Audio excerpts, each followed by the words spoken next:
तुमच्याही बाबतीत बऱ्याच वेळा असं झालं असेल की घरात तुम्ही विचारले की नाश्त्याला किंवा जेवणाला काय बनवायचं, तर उत्तर येतं काहीही बनव. मग जर तुम्ही तुमच्या आवडीचा किंवा एखादा पदार्थ बनवलाच तर तुम्हाला कधी कधी डबल देखील बनवावा लागतो.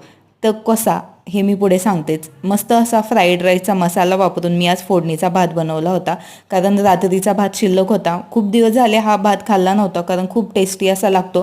याची डिटेल रेसिपी जी आहे ना आपल्या चॅनलवर आहे, शॉर्ट्समध्ये मिळून जाईल तुम्हाला.